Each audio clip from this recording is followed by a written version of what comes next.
আসসালামু আলাইকুম। আমি এসেছি বগুড়া থেকে।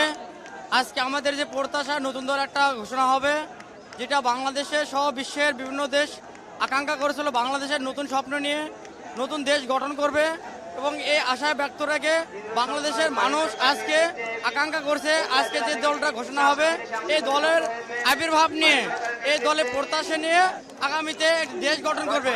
এটা বাংলাদেশের প্রতিটা মানুষের আকাঙ্ক্ষা। আমি এসেছি কুমিল্লা থেকে এবং আমরা যে এত দীর্ঘ পুনরায় যে দেখলাম ছাত্রলীগ এবং ছাত্রদলের মতো রেজুভিত্তিক দল, স্টুডেন্টরা সেটা করে নাই, তারা নিজেদের একটা নতুন সুন্দর একটা দল গঠন করছে এবং আমাদের প্রত্যাশা হচ্ছে পরবর্তী দায়বদ্ধতার জায়গা থেকে বাংলাদেশে গণতান্ত্রিক একটা রাষ্ট্র গঠন হোক এই দলের মাধ্যমে, সেটা আমাদের প্রত্যাশা। বরগুনা থেকে এসেছি আর আমাদের প্রত্যাশা নতুন রাজনৈতিক দল গণতান্ত্রিক সামাজিক মূল্যবোধ এবং ন্যায় বিচার পুনর্গঠন এর মধ্য দিয়ে আত্মপ্রকাশ করতে যাচ্ছে। আমরা আশা করি একবারে অবাধ গণতান্ত্রিক রাষ্ট্র হবে। বিগত 3টি নির্বাচনে যেমন আমরা ভোট দিতে পারি নাই, আগামীতে গণতান্ত্রিক দেশ।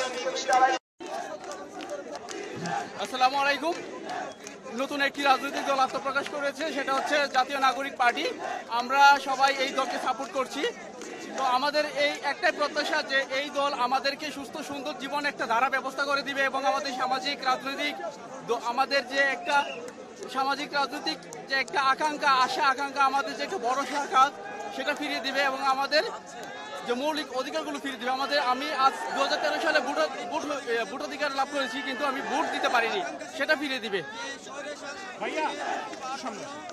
আমি বলতে চাই এই দেশে 15-16 বছর যেভাবে চলেছে ব্রিটিশের শাসন, তারপরে আপনার শাসন, রাজনৈতিক যে শাসন চলেছে এই শাসন এবারে মানুষকে চিন্তা চেতনা ধর্মীয় অনুভূতি সব নষ্ট করে দিয়ে দেশকে ধ্বংসের পথে নিয়ে যাচ্ছে, দেশের মানদণ্ড নষ্ট করে দিচ্ছে এই সরকার। এর বিরুদ্ধে আমি একটা সরকারের বিগত সরকারের বিরুদ্ধে আমি একটা মামলা দায়ের করেছি 40 জনের বিরুদ্ধে। তারা অত্যন্ত জ্ঞানী, রাষ্ট্রের দায়িত্বে ছিল, এদের বিরুদ্ধে বিচারের জন্য আমি একটা মামলা আবেদন করেছি। এই বলে আমি আমার বক্তব্য শেষ করছি এবং নতুন রাজনৈতিক দলের আত্মপ্রকাশের জন্য ধন্যবাদ জ্ঞাপন করছি।